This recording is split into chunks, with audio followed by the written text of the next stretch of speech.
I say this first.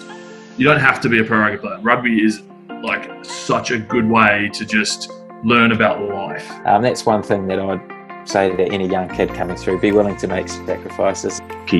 Keep evaluating what you're doing. Ask for help. Don't be embarrassed by anything. Don't do anything based on bravado or ego. I definitely don't shy away from those failures and from the tough times, because I think that's what sets you up. Welcome to the Burgess podcast, where I get the chance to speak about the careers of a variety of people within rugby, from a former World Cup winner to up-and-coming academy stars. This podcast covers the careers of all types of people within rugby, so sit back and enjoy what these players have to say. Welcome back to episode 5 of the Burgess podcast. Today we're joined by a senior academy player at London Irish, Calum Scott. Calum, how you doing? Mate, I'm doing good, thank you. How are you? I'm very well. Look, we're going to get this started with what I'm asking every player on season 2. And Calum, mate, I know you like your food. For those of you who don't know, me and Calum are mates. So if there's any inside jokes, just it is what it is.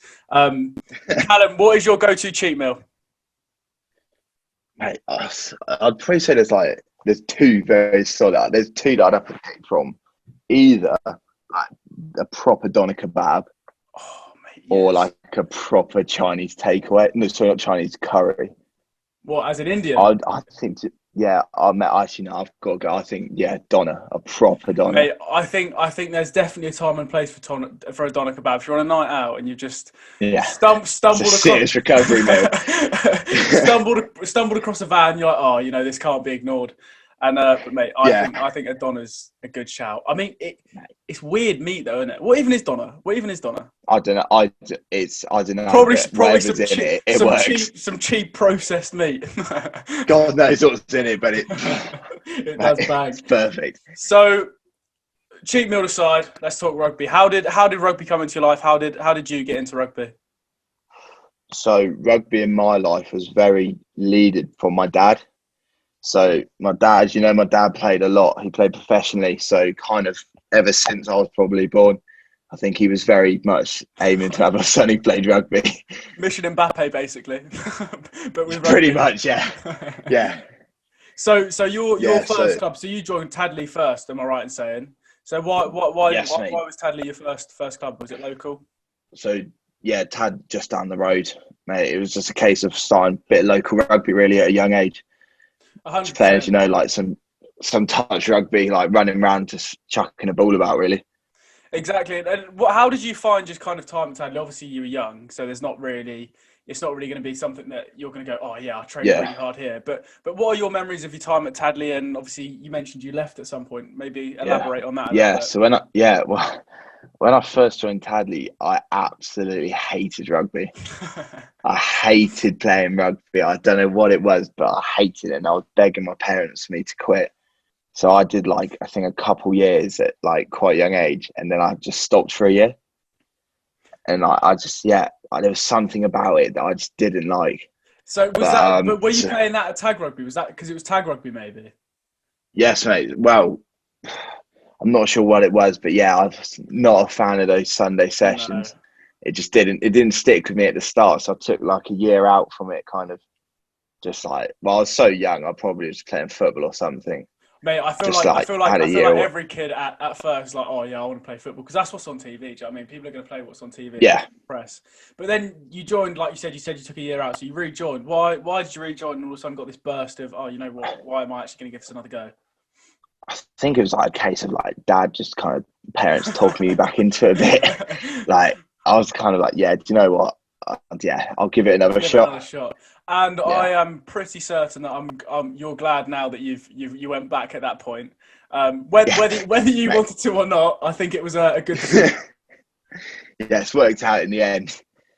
So was it when you were at Tadley or when you joined Newbury that you trialled for DPP?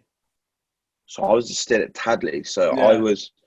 Tadley DPP, I think, trialled for under 13s. Yeah. Well, you do it in under 12s, don't you? And then it's 4 under 13s.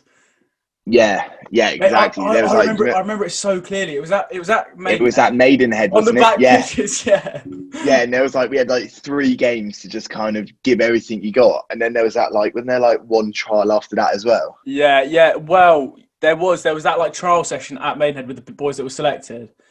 Mate, I remember. Yeah, on the Aspirations. So we probably played against each other, mate, not even knowing each other. Yeah, well, we wouldn't have known each other then. No, because also under 12, we- we're all socially awkward. It's not like we're like, oh, you're right, mate. What's your name? It's it's who's like this you guy? turn up to sessions and everyone kind of like you just see everyone like sticking to their teams. Yeah, literally. Well, I just remember I was standing there we with were- like Spencer, Hayhow, Ellis, and it's like, oh, I don't want to be split out from these boys. Yeah, just stick with the ones you know. So why? Yeah, we why probably then went we went years though playing against each other, mate. We did all the tag stuff together.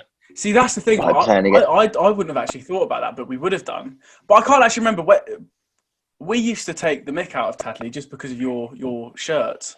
I can't lie. Well, being called the Tadley Tigers didn't help us, mate. No, I mean we always felt quite nervous coming against the Tadley Tigers. I must admit. Hey, try tackle a tiger.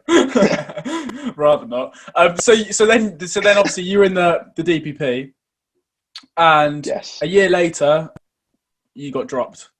What was their reason for saying you got under dropped? 14s? Why was this? What position were you playing at the time? Because I mean, we've all seen your Instagram, mate. You're lining up, kicking up the post. I'm like, you're not a kicker these days, mate. As much as you want to be, you're not a kicker these days.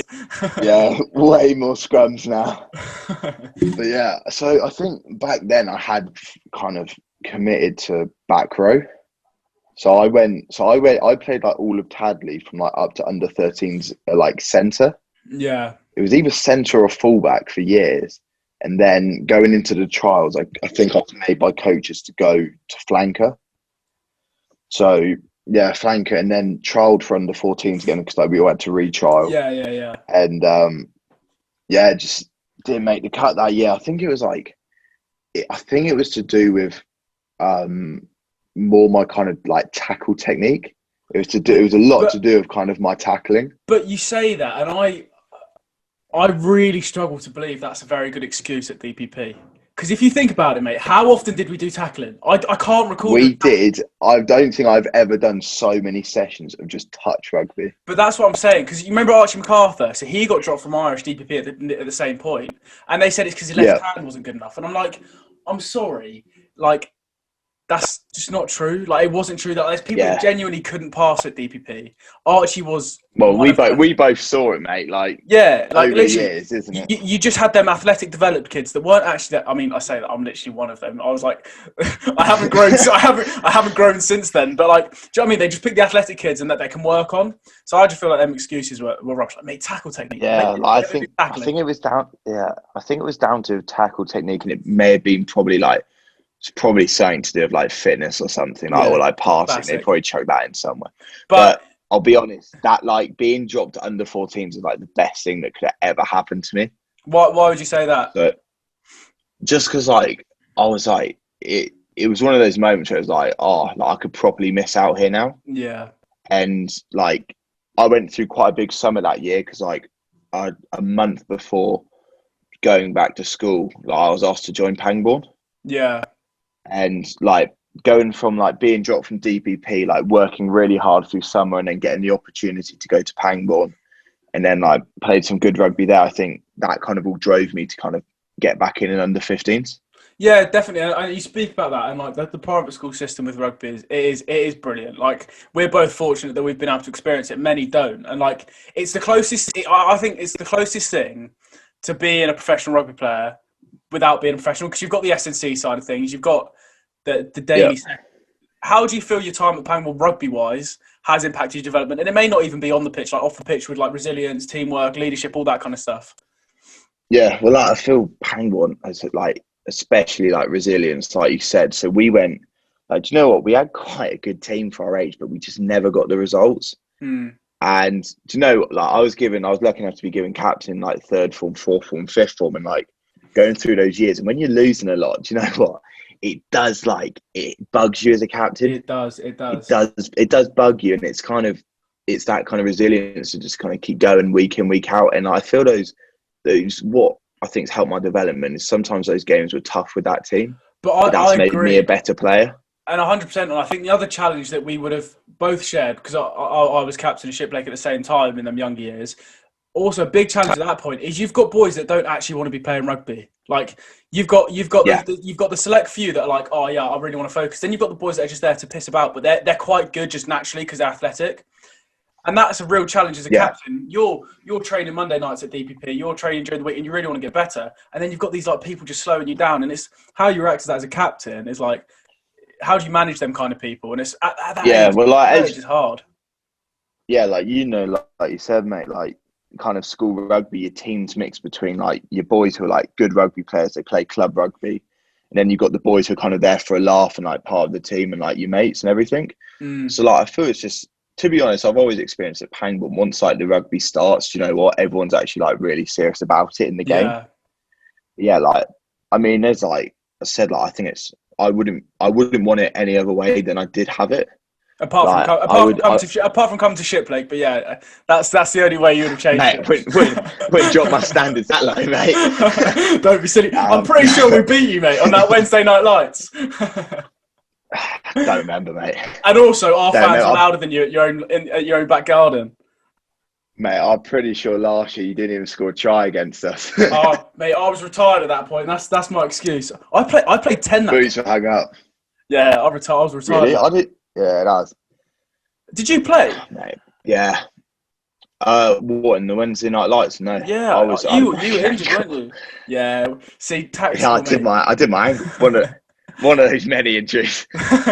Yeah, mate, so like with sorry, I was just saying, mate, with school, like, I wouldn't have it like any other way. Like, I feel if I went 3-5 years of just winning week in, week out, easy games, you just don't learn from it. No, 100. Well, this might seem a little bit targeted, but it's not. For example, like a lot of the Wellington boys, they're used to being in a very good team from a very early age and winning. That kind of stuff, it's an ego thing at that age. Like, we're winning, we're one of the best schools in the country. You can get complacent, and there's no point getting complacent when you're young, because you have nowhere near made it. Like, mate, even players that have been playing 3 years at Irish already from the senior academy, they've not made it. Do you know what I mean? Until you're starting week in, week out for that team, you've not made it. Do you know what I mean? So, like, yeah, no, I get you, mate. It's ridiculous that them boys just thinking, we're at a good school, we're winning every week. It's like they think they've made it. Like, it's not. You've not made it. Like, you've just got a good rugby school. Do you know what I mean?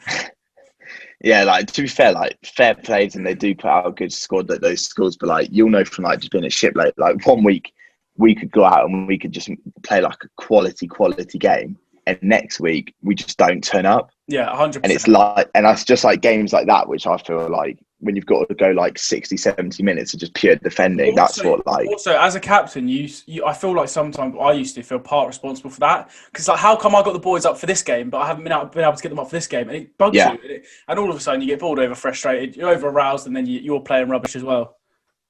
Yeah, and it's like, if you've made like the right decisions in the game, like, was there opportunities you missed? But yeah, definitely, mate. But I feel like, going through stuff like that though, like, I feel it's so beneficial. 100%. And then so after that kind of under 15s, you joined Newbury. What instigated the kind of move to Newbury? I feel just like at that point, like, I've got a lot of love for Tadley. That's where I started. Lots of mates there and stuff. But I just felt like I just wanted to play a little better club standard. And I feel at that time Newbury just had it. And like, a lot of my mates from Pangbourne were at Newbury. And I wanted to be around kind of like that new environment. Yeah. And I think sometimes that's needed, because it's quite easy to be in your comfort zone playing with your mates. But to get better as a player, you need to go out of your comfort zone. Do you know what I mean? And at that age, like, it is hard to leave your friends to go to a different club. But I mean, what a decision it was, really, because Newbury have been good for you, 100%. And I can see that, and you know that. And you obviously got the opportunity to represent Berkshire. I was thinking about this. How did we get into Berkshire? Was there a trial? DPP, and then was it just DPP? No, it was. We did DPP in under 15s, but then that kind of like, I'm pretty sure during that year it started being more like Berkshire game focus. Yes. Oh, we started going down to them Sunday sessions and stuff, didn't we? We got invited to them. What we and then we had, because that was when we had the county games, and at the end of the year, it split into those 4 weeks of silver where we had those two tournaments. Oh yes, it was. Had like Bristol and Harrow or something. Yeah, see that. So it was at that point. So I wasn't playing with you boys. I didn't play at Bristol and stuff because that was under. I was playing at the under 16 with the under 16s at like Warwick before Wellington. Yeah. God knows why, mate. Genuinely, I mean, I just remember turning up to Warwick, all these absolutely massive lads. I'm just some skinny little lad. Meatheads. Played on the wing for 20 minutes against Gloucester. Didn't touch the ball. Got moaned out by all the bloody players. I was like, should have never turned up. And then lights asked, "Are you available for Wellington?" I'm like, "No, I'm rowing." Honestly, that was bad. I really do wish I actually went. Actually, I don't wish I went to that Bristol tournament. That was horrible. The weather. Do you remember the weather? Absolutely covered in it. That is like one of the worst games I think I've played in for. You know what? There's a photo of you from that. You've had a bit of a bulk. I must admit. I can't start eating a bit more, to be honest, mate. I think so. Yeah. So how did you find the kind of county? skinny. How do you find the county setup? Do you think it was worthwhile, or do you think it was more just a kind of good opportunity to get a bit more rugby under your belt? Do you feel it actually developed as a player? I think it did, because at the time that was the highest level you could play at. Yeah, true. And it's like playing at the time. Like, do you remember playing for like in under 15s when you're in the Berkshire A team? It's kind of like you're on top of top of the world. No, it is. That's just kind of how you thought, and I feel that was like a real good driver to kind of get in and play for. I agree with that, and I think like with all the loads of other players, I've talked about trigger moments, and even from a young age, you've got loads of trigger moments. So I think when you get selected for something like Berkshire, the pride with that comes with like it is a proud moment, and it's like what you look forward to. Do you remember our first game? I don't think I actually played the first game. My first game was Hampshire. Was that the first game? Hampshire was the first game, yeah. Right, I've got a funny story about that game, right? I turned up to the changing room. I forgot my bloody boots. First game for Berkshire. Of course you did. So who did I go to? The bloody boot king. I went to Spence. I was like, "Oh, Spence, mate. Look, Probably had like 5 in the back of his scarf. he did, mate. I was like, "Look, Spence, mate. I've left my boots at home. Can I borrow yours?" And he gave me these hypervenoms, right? And I put them on. I was like, "Oh God, they didn't feel great." I scored 2 tries that game, and I probably had the best game of my life. You scored. That was when, was it like the 10 tried to pass across the try line? And I intercepted it. Caught it like mid-air. Yeah, it was that one. And my first try was like, Guy made like a half break and gave it to me, and I just beat, what's his name, Seb, the ginger bloke that used to play for... Yeah. I beat him on the outside and scored underneath. And so I finished the game and I said, Spence, mate, are these boots for sale? Because I'm a bit superstitious, right? I was like, Spence, are these boots for sale? He's like, nah, I'm not selling these. I was like, I'll give you 80 quid. Because that's all I had at the time. I was like, those are like purple and green ones? Yeah. And I was like, Spence, I need these boots, mate. I'll give you 80 quid. And he's like, yeah, all right. They were Connor's anyway. I got them for free. Charging me 80 quid. Mate, that man, I swear, when he drives around his polo, he's a portable footlocker. He opens the boot and there's like 8 pairs in the back. Mate, but none of them are his. They're all Connor's. That's what makes me laugh. Yeah, all of them are like quite got good wear in them. Yeah, he's like, I remember when he had them Superflies, mate, and I was so jealous when he had Superflies. That was when they like first came out. I hated playing in Superflies, mate. When I stepped, I felt like my ankles were like in prison. I don't know what it was. Maybe it was me. I've never worn Superflies since I broke my ankle, because I had to pull off the Superflies, but the sock was like wrapping around my ankle. Ever since then, I've just stayed far away from them as possible. So do you have a game that sticks out as one of your best games for Berkshire? Because I feel like Berkshire rugby at times was very frustrating, I can't lie. I got very frustrated because again, although it's Berkshire, there was still a very mixed ability of boys. Yeah. Well, I remember first game, Dan Orman was captain. Yeah. Then all the others after that I was. And I remember I think it was when we had that 3-way game against Surrey, who was it, like Middlesex or something? Yes, yeah. I wouldn't say it's one of my best games, but it's definitely one I remember being captain of Berkshire, because like I said at the time, that was kind of everything. Yeah, 100%. That's everything you wanted at the time. And I remember that. I mean, best game for Berkshire. We played quite a few. Yeah, mate. You know what? My worst game, right? I think we're going to say the same one, which is our worst.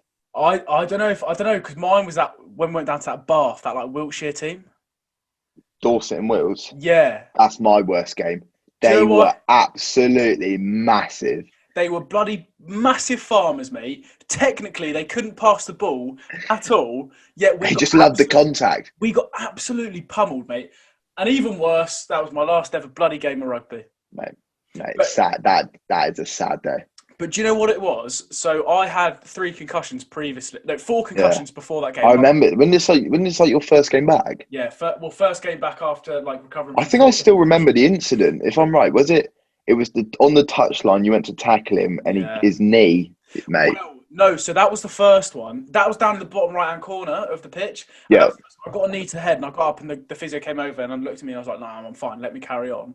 Yeah. The next ruck at the halfway line, I got a knee to the back of the head, and I'm on the floor. I'm like, "Oh my god, I am spinning," and I get up to the physio, and I was like, I don't swear on my podcast, so I'll beep this out. But I'm saying, I was like, this is my 5th concussion this season. I should never, ever have said that. His ears pinged up and he's like, what? Mate, you're off. A week later, I was off the pitch. And a week later, he called for a meeting. And he's like, we need to chat. Because obviously that's quite bad. Well, yeah, obviously. I'm bloody 4 neurologists later, retired from rugby. It's not great, is it? But yeah, mate, that's my last memory. And then obviously we got the picture of all of us boys at the end of the game. Yeah. And I remember standing there. I was like, "Oh my god, I am so dazed. I'm so dopey." I remember you were like, "Yeah." I think we were speaking to you like after, and that was when you were classic. I think Chelsea have just scored. But yeah, I remember that was like, that was. I remember you were spinning after that. Because that was my first game back as well from my broken ankle. Yeah. That's right. It was. God, I was large in that photo. Yeah. I was like first time running for a while. Absolute blowout. So let's talk about kind of a bit more on from Berkshire, kind of more when London Irish started to really be a bit more serious. And I think that really comes at Wellington Festival, right? Like under 16s. Yeah. Explain that moment for me, because I mean I can't lie, it still breaks my heart. That was the time when I was sulking the most. I was so salty that I couldn't be there. Like, yeah. Anyway, tell me about it. Tell me. Well, I remember that. So the first memory I have for Irish was, like you said, that Bristol tournament, and there was like that 4-week trial, and then I remember getting into silver, and it's kind of like, that was just. Like, what a feeling, because it's kind of it's that big step up from like county, and then you're actually like it's the little things like training in the kit. You know what I mean? Like, you remember when we got our stash, mate? Oh my god, what a day! I've still got some of that. Yeah, I can't say where mine is, but you could probably guess. I'm just going to say it's not with me. And you know what kind of people take hoodies. Yeah, mate, I know he's nabbed that. Fuming. That's a joke. Oh, I'm livid. They didn't put in the hours. They bloody didn't. I'll tell you about it. Yeah, go on. Tell me about Welly Festival and all that. So Welly, mate, I remember like waiting for the email. So, because I remember they've said like people were getting called in the morning to say they weren't going. And it's like, they said like the email would come out midday and it gets to like 12 and it's like, you haven't heard anything. And it's like, you're just panicking. Yeah, but then you're like, I haven't had the phone call. But then when you get the email, mate, that's just, it's just like, this is your opportunity to get to gold. Yeah. And it's not even that, like, also, when you're training only every Monday night with a bunch of boys that are coming from all over the place, you've got the Hampton boys, you've got the Welly boys that don't really like integrating at that point, do they? Really? You've got you're not. Yeah, that's still like even under 16, you're still very like you are county. It's county. Yeah, you're there with your counties. Really. Do you remember when we didn't have our kit? It was like all the Berkshire boys were together. There was all the Hampshire. Horrible. It was so obvious. Yeah, it was so obvious. But what? I think what game did I come to? I came to second the Sunday at Welly. Saracens. But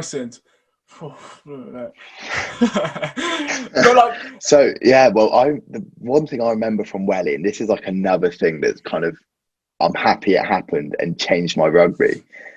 We were playing Wasps, and I got bounced for an inch of my life. Kofi. It was on Kofi, was it? I took off. Even worse, that video was on the Wasps Academy bloody social media. It was on like Wasps Academy. It was on like 3 rugby accounts. I was just, mate. We were watching the video back in our house at Welly, and I was just getting rinsed.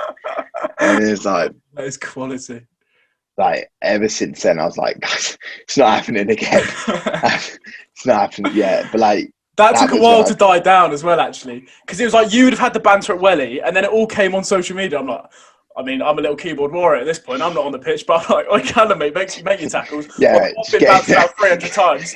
But getting sent like 10 DMs, like 30 comments. Everyone's just rinsing. the thing is, it's even worse because you stuck out like a sore thumb with your blue scrum hat on. Like, why'd you do that to yourself? Scrum cat. I've cleaned it as well for Welly, so it's looking sharp. I'm in the middle of the pitch. No one's gone to tackle him. I've got. Don't worry, lads. I'll have him.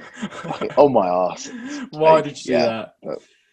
But yeah, like off the back of kind of Welly, what was the next kind of steps? Because what I remember, the pre-season before Welly. So when we're going into silver, mate, I remember I got the chance to you know Jesper, Mikey and I. We got the chance to train play against Gloucester. Yeah, so we played against Gloucester. Trained with gold, yeah. Yeah, and trained with gold. So what was I, 16? And I'm training with like bloody, what's his name? Chunya and all that. Will Joseph, Phil Cocknesinger. Yeah, big boys, yeah. I genuinely, still to this day, I don't actually knew what the coaches saw in me because I was inconsistent and I'm some scrawny little kid. Do you know what I mean? Like, mate, you got to stop talking bad about yourself. Back in your day, I remember you were the man. Everyone was like, mate, James in the team is fine. You were everything back then. But do you know what I do say? And this is a credit to all of you boys that are still in the academy. I hand on heart believe I would not have done as well as you or any other boys that have got the contracts or whatever. I hand on heart believe that because I loved rugby. I absolutely loved rugby. I hated gym. I hated it.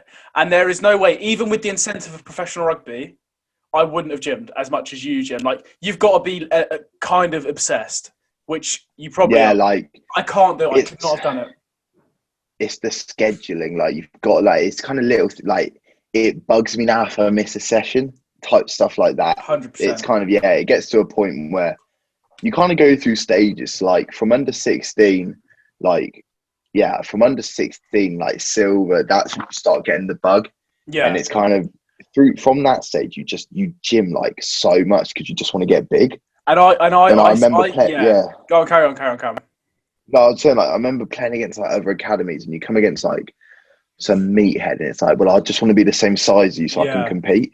See, that's the thing. At under 16s, I started to sense everyone was getting the bug for gym. Like, I'd be in the gym, like, obviously you boys are gassing up Mikey doing some massive squat, and I'm sitting there, I'm like, I hate this part of it. I hate it, and I had no motivation for it. And I'd find loopholes to not gym.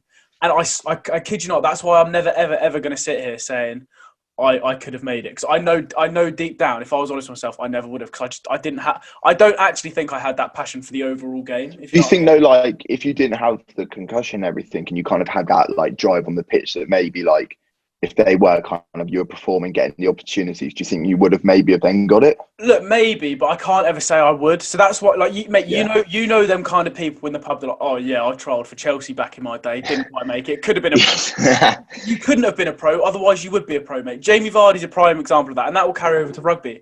I hate could have people. I could have done this. If you could have done it, why bloody didn't you? Do you know what I mean? You would have, yeah. That's why I get you, mate.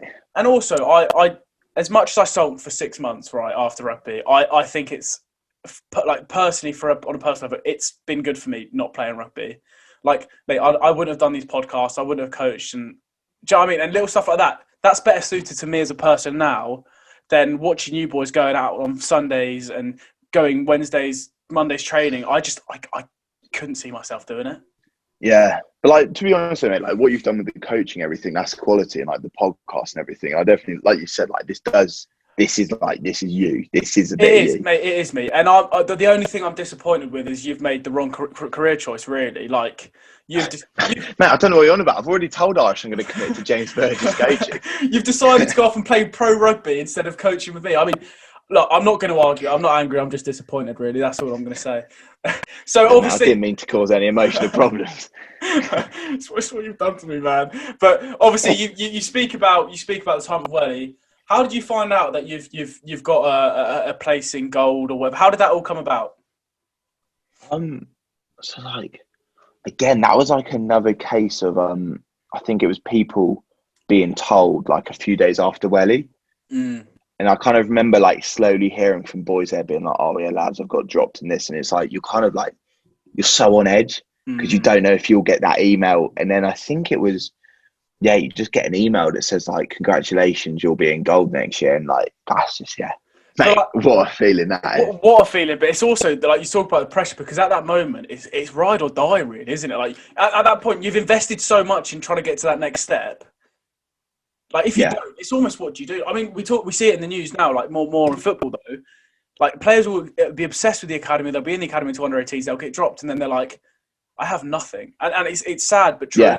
That's one thing I think needs to be altered in academy rugby and football, in any probably sporting academy. There needs to be more focus on the mental well-being and the development of a person than the player. I know it can't really happen. I know it can't really happen that easy, but it's something that does bug me a little bit, that like players do. I think is great with like, what's great with rugby though, I think if you do not manage to get to that gold level, is there's like ace, and I think like that's a quality level to go play at. 100%, and I say that actually about rugby. That's harsh on rugby, because also even university rugby's quality. Like rugby's such a social game, and also you learn so much about yourself, and you learn so many like life transferable skills in rugby that you do learn some in football, but I wouldn't say half as much. Yeah, like to be honest, like, I can't really speak on that because I don't really know much. Like I've done bits of like Sunday League, but never at like a level to say how football would affect me. Of course. Definitely from rugby, like you do learn all those like class lessons. Definitely. And so obviously you've come into gold. What is this, lower sixth that you go into gold? You're looking forward to kind of competing for the Academy League. COVID hits. How did that impact you? How did you find? Mate, we got the Academy League in, mate. You got it in. Was it after COVID or before? No. So I got into gold in 2019. We had the 2019-2020 season. Oh right, you did as well, didn't you? No, you did. Yeah, so because we went to the final, yeah. Yes. Yeah, tell me about that. Go, I'm all ears. Well, so I had in the Academy League, I was never really in a shot to play games. Yeah. Like we had some quality boys above me, and it was just taking its development. But I was lucky enough to get a start against Saracens at loosehead prop. And I only got a half, but you know what? Like that was like enough for me to kind of be like, yeah, this 100%. Is like. So yeah, and then the boys, they've like, that was such a quality Irish team that year. And then they went to 6 ways and played Leicester, and sadly ended up as I think 22-all draw. Yeah. But yeah, that was to take it to Leicester, like who have won like 3 years in a row or something. And you hear about Leicester's academy, like that's like it is a good academy, and I hear this a lot, mate. Like even like Will Greenwood gone on a Lion tour, the results don't actually matter that much. Like I know at the time it's like results are everything. Yeah. But you look back at it and you're like, the result doesn't matter. The experience, what you learn, and who you played with is everything, not the result. Yeah, mate. And and even on the day, like I wasn't part of the match day squad, but like throughout all the games, they kind of split into like match squad and development squad. Yeah. So I got to train against the match squad every week, just like that, going against them and like learning so much from it. 100%. And like it kind of just felt like seeing them play in the final. Do you know what? It was just nice to be like part of that in like a little way. No, 100%. And I think them kind of experiences are so important. But now let's talk about COVID, because I am interested, because everyone's dealt with that differently, and you can't put any one person under the same umbrella. Just because we've all experienced COVID doesn't mean everyone's had it the same way. How was COVID for you personally and on a rugby kind of level? Yeah, well, on a rugby kind of level, I think like COVID was the best thing for me. Really? COVID, like for rugby, it was an opportunity for me to just focus on S&C and skills, and I could really get myself in a position to push for a contract. Yeah. And I pretty much treated lockdown as pre-season. Yeah. And I just trained so hard during lockdown, and kind of just like skills. I recently moved to hooker, so I was just literally just throwing darts in the garden every day. From inside centre to flanker to hooker. We won't talk about it. Mate, I've gone everywhere, mate. Now at this point, it's been all over the shop. Yeah. So so lockdown for me, it was tough, but yeah, I was being able to do that much gymming and skill. 100%, and I think COVID was a perfect opportunity of like you go either to like you can go 2 ways in that. You can play Call of Duty until 3 in the morning and wake up at 4 in the afternoon and do nothing, or it's a unprecedented perfect time for personal development and personal growth. Like, when are we ever going to have that much time to do absolutely nothing again? Like, do you know what I mean? So if you, it baffles me if you've come out of lockdown and you haven't learned a new skill, or you haven't done something that's going to put you in good stead for the future. I'm sorry, I can say you've wasted that time, because we'll never get it again. Yeah. Like, obviously there were so many negatives, and it was a hard time for people, COVID, but if you could get in the right mental state, which I know a lot of people couldn't have done, so them people, it's not targeted at all towards them. But if you were in a position where you could have learned a new skill, I beg the question, why didn't you? Because there is no better time than sitting at home doing nothing. Do you know what I mean? Yeah, and like, especially to train without having games every weekend. Like, you know, from playing, you play Sunday, Saturday, you're just sore Monday, Tuesday, and to actually constantly be able to train and then not get beaten up at the weekend. Like, yeah, that was magic for me. Exactly. And so we came out of lockdown, and obviously you've kind of probably done like pre-season again, really, isn't it? Setting up for this season and whatever. Well, that was, so I came out of lockdown. So during lockdown, I got given EAP. Yeah. So I was given EAP, and that was like, for me, that was like a real kind of message for myself to go, look, I've got an opportunity here to go for it. We're close. That's the kind of message you've sent yourself there. Yeah, and it was like, do you know what? Like, I've got to a stage now where, look, if I just give everything, like, I can do it. And yeah, so got EAP, and then Irish came back, but it was just EAP training. Yeah. And before lockdown, I wasn't that big. Like, I wasn't like muscly big. I was quite kind of tall and like had like mass, but not kind of muscle. And I kind of came back, and I think it did kind of I kind of showed Irish like the work I had put in. Yeah, and I think that's one of the most important things. Like, at the end of the day, especially the position you're kind of going into, you're not going to come into the Irish setup and go, pushing for that first team shirt, because being a prop or a hooker anywhere in that front row, that takes years of experience, mate. Like, years, like, isn't it? And size wise, mate. Like, so I spoke to Ollie Hoskins, obviously, who plays at Irish, and he came over to England like 23, 24. And he spent like a couple of years of scrummaging at the first team level, and he said he just couldn't do it. Yeah, this bloke's played under 20 Australia rugby, and he's struggling in the championship scrums. Like, that says a lot. That just says the level of rugby and how hard it actually is to fight for that shirt. Yeah, like for me, like my next 2 years of rugby are just pure development. 100%. It's just pure development and learning my art in the front row. I think mainly I am a hooker. Yeah. Like, also learning like loose head on the side as well. I feel like I've been spoken to about, but yeah, like just learning the art of kind of being a hooker, all those like little tricks, just like how to do like the pressure, how to get yourself out of like silly situations and scrums. Yeah. It's, to be honest, next 2 years will be like, I'll go out on loan and like train at Irish, but yeah, it's just pure learning and development. You've got to be an absolute sponge. And to be honest, that's anyone at our age in this walk of life. We've got to be sponges, mate. We've got to absorb everything we see, and I think that's so important. But so obviously, more recently, let's talk about when you found out after all this hard work. I mean, we've obviously spoken about your journey, so everyone knows the struggles and how hard it really was for you to get to this point. You then got offered the senior academy contract, and let me just put into perspective for people how like impressive this actually is. We started DPP at under 13s with about 400 people in the DPP from across like 4 different counties, and you're told then that only 2, 3 or 4 people are going to make this, and everyone's like, oh yeah, I'm not going to make it, or some people may be like they're going to make it. And not being rude or detrimental to you, but probably at that time when you got dropped, you're like, I'm probably not going to make it. Like, deep down, you may have probably thought that. And if you're getting dropped at that age, it's quite easy to think. And you have actually got a senior academy contract, one of the 4 boys. Mate, unreal. Chat to me. How did that feel? Yeah, cheers, mate.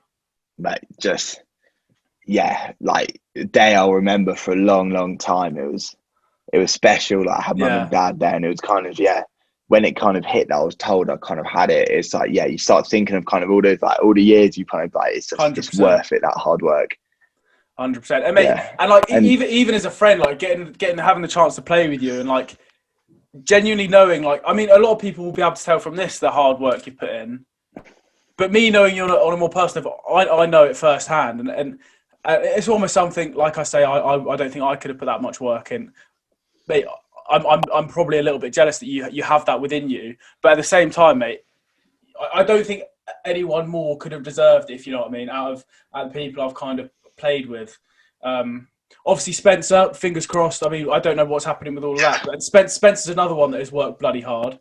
And mate, if he... Yeah, thank you, mate. Yeah, look, mate, that means a lot though what you said, but yeah, kind of like you said back in DPP, you know, and they're like, yeah, 2-3 of you will go ahead, and it's kind of like it's a weird feeling currently at the moment being like the only one from that DPP. It's crazy. It's crazy. Back in under 13s, I would never in like a million years have gone, yeah, I'll be the one who kind of comes out of this. But I think that's so important. Like, it's so easy at that stage, being that young, to just go, oh, look, I'm not the best at under 13s. What chance have I got? But mate, I'm sorry, two lads that got dropped at that DPP have now got senior academy contracts. That's you and Archie. Like, yeah. Boys that didn't get dropped in, or even playing up. Like, I was playing up at DPP.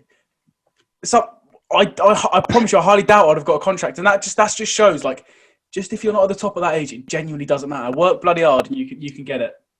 Because at the time, like, I remember so many conversations. Like, you would literally speak about you like playing up here, being like, oh yeah, he'll be like looking to get a contract. You know what I mean? It's just.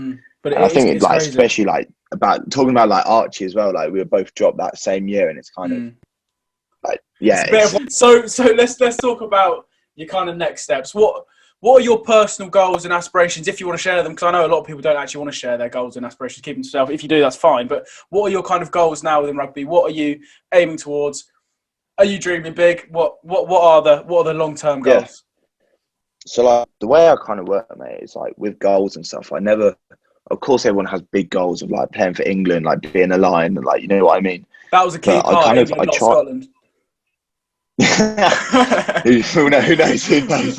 But so I always keep my goals achievable. Yeah. So like my last big goal was senior academy. Yeah. And like, of course, I had like little add-ons like with kind of England and everything, like little add-on goals that kind of keep you going. But then so like my next goal really for me is that after the 2 years, it's just getting re-signed. Yeah. That's your next goal. And in that goal was like learning about how to be a hooker, like earn my trade, learn everything I can from everyone around me, put in the hours. Like of course, this is like, to be honest, like now I've got the contract. This is when actually all the hard work starts. Mate, this is when it gets tough. Unfortunately, this is just the start. Like now you almost lose that safety buffer of being an academy player. This is the reality now. This is harsh. You're going into like rugby's like 20%. Yeah. 20% of rugby is looking glamorous and all nice in the photos and playing the games. It's that 80% of like getting up at 7 a.m. to gym, then you're like blowing your ass out at training. Mate, also it's one of those things. I've spoken to so many players, and it can be quite without putting it in a bad light, like it can be quite a lonely little existence, really, because Friday, Saturday night, your mates are going out to the pub. You're probably not going to be able to do that next season because you'll be preparing for a game. Yeah. Do you know what I mean? It's little stuff like that. You have to make these little sacrifices that make you feel a little bit lonely at times. That's going to be tricky. That will be tricky.